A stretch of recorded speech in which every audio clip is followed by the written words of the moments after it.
Welcome to my channel guys. ये new chapter है, chapter 5 class 7 का लाइंस एंड एंगल्स। यहाँ पे पैरेलल लाइंस के ऊपर क्वेश्चंस है।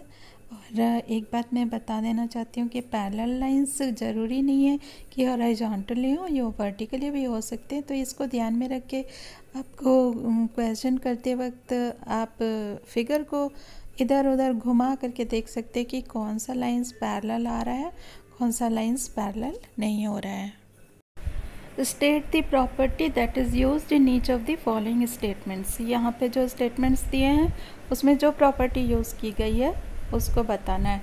मैं क्वेश्चन के साथ साथ इसके कॉन्सेप्ट्स भी बताती जाऊँगी, तो ये कॉन्सेप्ट्स बहुत इम्पॉर्टेंट है, इसको हमेशा याद रखना है आपको। ओके, तो यहाँ पे पहला है if A is parallel to B then angle 1 is equal to angle 5। ये कैसे होगा? तो दो लाइन कब पैरेलल होते हैं? If two lines never intersect each other and the points in the lines are equidistant from each other, then those lines are called parallel lines। जैसे यहाँ पे आप देख रहे हो कि दो लाइन्स है जो कि A और B से रिप्रेजेंट किया गया है, वो दोनों पैरेलल लाइन्स है। बिकॉज देखो दोनों एक दूसरे से बिल्कुल बराबर पर है, इक्वी डिस्टेंस है, और वो कहीं भी कितना भी उसको खींचा जाएगा, कितना भी ड्रॉ करेंगे, वो कहीं भी इंटरसेक्ट नहीं करेंगे। ओके, दो पैरेलल लाइंस को काटते हुए अगर कोई लाइन खींचते हैं, जैसे यहाँ पे खींचा गया है जिस पर 1 2 3 4 एंगल्स बन रहे हैं, तो वो उस लाइन को कहते हैं ट्रांसवर्सल। ओके, और ये ट्रांसवर्सल जो है एंगल्स बनाते हैं दोनों पैरेलल लाइन के ऊपर, और इसमें कुछ जो है सिमिलैरिटीज़ होती है एंगल्स में, तो जिसको हम लोग डिफरेंट नेम से जानते हैं। जैसे करस्पॉन्डिंग एंगल्स होते हैं, अल्टरनेट एंगल्स होते हैं, इंटरनल एंगल्स होते हैं इसके अंदर। करस्पॉन्डिंग एंगल्स और अल्टरनेट एंगल्स के ऊपर एक वीडियो है, शॉर्ट्स है, जो आप मेरे चैनल में जाके देख सकते हैं। आपको लिंक जो है डिस्क्रिप्शन बॉक्स में मिल जाएगा। तो यहाँ पर जैसे करस्पॉन्डिंग एंगल्स जो होते हैं सेम साइड में बनते हैं ट्रांसवर्सल के, और सेम पोजीशन पर होते हैं relative to two parallel lines. यहाँ पे देखो जैसे एंगल 2 है और एंगल 6 है, देखो दोनों ही सेम साइड में है ट्रांसवर्सल के, और दोनों ही पैरेलल लाइन के अपर साइड में है, देख सकते हो। तो ये करस्पॉन्डिंग एंगल्स है। इसी तरह से एंगल 1 और एंगल 5 भी करस्पॉन्डिंग एंगल्स है, एंगल 4 और एंगल 7 भी करस्पॉन्डिंग एंगल्स है, एंगल 3 और एंगल 8 करस्पॉन्डिंग एंगल्स है। तो इससे हमारा फर्स्ट वाला क्वेश्चन का स्टेटमेंट हम लोग दे सकते हैं कि if A is parallel to B then angle 1 is equal to angle 5, it is because that both are corresponding angles.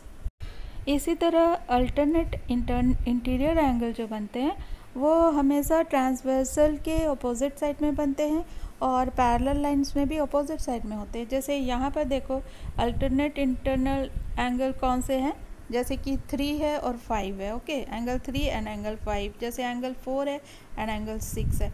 तो यह इस तरह से आप सेकंड नंबर क्वेश्चन में लिख सकते हैं कि because they are alternate internal angles. अब दो पैरेलल लाइंस को जब ट्रांसवर्सल इंटरसेक्ट करता है तो एक और कॉन्सेप्ट है इंटीरियर एंगल्स का। दो पैरेलल लाइंस के अंदर जैसे बनते हैं, जैसे कि एंगल 3 है और एंगल 6 है, यहाँ पे एंगल 4 है और एंगल 5 है, तो ये चारों एंगल्स इंटीरियर एंगल्स हैं। तो दो पैरेलल लाइंस पे सेम साइड में जो एंगल्स बनते हैं उसको ऐड करने पर, जैसे एंगल 3 और एंगल 6 को ऐड करने पर वो 180 डिग्री होगा। यहाँ पे जो क्वेश्चन है देखो, if angle 4 plus angle 5 is equal to 180 degree then A is parallel to B. Because angle 4 और एंगल 5 इंटरनल एंगल्स हैं और उनका सम जो है 180 डिग्री के बराबर है, इसलिए ए और बी पैरेलल है ईच अदर। यहाँ पे इतना ध्यान रखना कि एक ही ट्रांसवर्सल लाइन के ऊपर ये सारे एंगल्स बनते हैं। जैसे यहाँ दो लाइन ड्रॉ किया हुआ है, but you can see that कि एक ही लाइन पे सारे एंगल्स बन रहे हैं। In the adjoining figure, identify the pair of corresponding angles। corresponding angles देख सकते हैं अकॉर्डिंग टू कॉन्सेप्ट, जैसे मैंने बताया यहाँ पर एंगल 1 है और एंगल 5 है, corresponding है। देन एंगल 4 है और एंगल 8 है, वो भी corresponding है। एंगल 2 है, एंगल 6 है, वो भी corresponding एंगल है। एंगल 3 है और एंगल 7 है। ये 4 पेयर्स है जो corresponding एंगल्स है। नेक्स्ट क्वेश्चन है the pair of alternate interior angles. Alternate interior angles जैसे बताया कॉन्सेप्ट में एंगल 2 है और एंगल 8 है, ये एक पेयर हुआ। एंगल 3, एंगल 5, ये दूसरा पेयर हुआ। थर्ड क्वेश्चन है pair of interior angles on the same side of the transversal. जैसे बताया था इंटरनल एंगल जिसका सम 180 डिग्री होता है, यहाँ पर इंटरनल एंगल्स है, यहाँ पे 2 है और 5 है और 3 है और 8 है, 2 पेयर्स ऑफ एंगल्स है यहाँ पे। फोर्थ क्वेश्चन है द वर्टिकली अपोजिट एंगल्स। यहाँ पे देखो जब दो लाइंस क्रॉस करते हैं ईच अदर तो बनते हैं वर्टिकली अपोजिट एंगल्स और वो इक्वल होते हैं। तो यहाँ पे जैसे एंगल 1 है, एंगल 3 है, एंगल 2 है, एंगल 4 है, एंगल 5 है, एंगल 7 है और एंगल 6 है, एंगल 8 है, जो वर्टिकली अपोजिट है और इक्वल है। In the adjoining figure, P is parallel to Q. Find the unknown angles.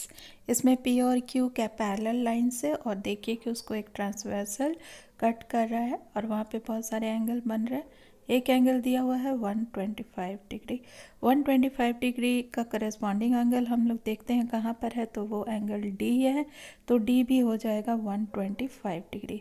अब 125 के बगल वाला एंगल जो है वो एंगल E है, जो कि एक लीनियर पेयर ऑफ एंगल्स है। मतलब आपने पढ़ा होगा ना जी, जो स्ट्रेट लाइन में एंगल होता है वो 180 डिग्री होता है। तो मतलब 180 से माइनस करेंगे 125 को तो एंगल E हम लोगों को मिल जाता है।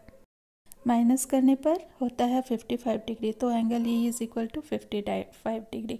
अब F देखो कि E का अपोजिट एंगल है, वर्टिकली अपोजिट एंगल, तो F भी हो गया 55 डिग्री। अब देखो कि F और A दोनों अल्टरनेट एंगल्स हैं, internally alternate angles. Therefore F का जो वैल्यू है 55 डिग्री, A का भी वही वैल्यू होगा इज इक्वल टू 55 डिग्री। अब A के अपोजिट है C, तो ये भी वर्टिकली है, तो C भी हो गया 55 डिग्री। और B है D के अपोजिट, तो वर्टिकली अपोजिट एंगल, तो D है 125 degree, therefore B is equal to 125 degree. और इस तरह से सारे एंगल्स फाइंड आउट हो जाते हैं। Find the value of x in each of the following figure if L is parallel to M।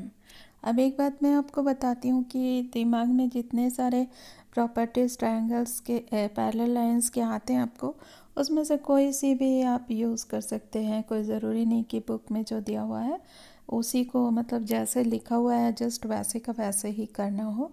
आपको अगर लगता है कि हम लीनियर पेयर ऑफ एंगल्स से निकालें तो वैसे निकालिए, करेस्पॉन्डिंग से निकालें तो वैसे, और इंटरनली एंगल्स जो सम ऑफ इंटरनल एंगल्स होता है वैसे निकालें तो वैसे निकालिए। जैसे भी जो आपको आता है कॉन्सेप्ट्स, उसके अनुसार आप निकाल सकते हैं इसका वैल्यूज़। तो क्वेश्चन सॉल्व करते हैं। अब हम लोग x का वैल्यू पहले निकालेंगे। तो अब देखो x के बगल वाले जो एंगल उसको अगर y माने तो वो 110 डिग्री होगा, बिकॉज 110 डिग्री के करस्पॉन्डिंग एंगल है वो। और अगर वो 110 डिग्री है तो x और 110 ये दोनों लीनियर पेयर ऑफ एंगल्स हैं, तो 180 से माइनस करेंगे 110 को तो बचता है कितना 70 डिग्री, तो x इज इक्वल टू हो जाएगा 70 डिग्री। सेकेंड वाले फिगर में देखा जा सकता है कि L और M दोनों पैरेलल लाइन है और एक को उसके ऊपर एक ट्रांसवर्सल समझे तो 100 और x जो है दोनों करेस्पॉन्डिंग एंगल्स हैं और इसलिए x इज इक्वल टू 100 होगा क्योंकि करेस्पॉन्डिंग एंगल्स है। अगर समझने में दिक्कत हो तो फिगर को घुमा कर देखो, राइट एंगल में घुमा दो और उसके बाद देखो इसे। In the given figure, the arms of two angles are parallel. If angle ABC is equal to 70 degree, then find angle DGC and angle DEF.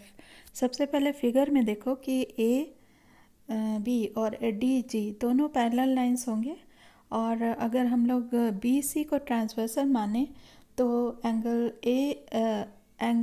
जो दिया हुआ है वो करेस्पॉन्डिंग एंगल है एंगल DGC के, तो दोनों इक्वल होगा, तो therefore angle DGC is equal to 70 degree.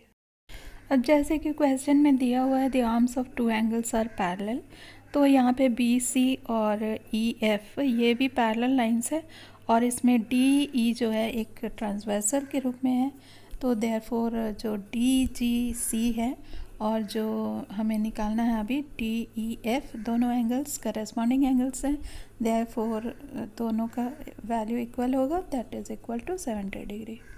In the given figure below decide whether L is parallel to M.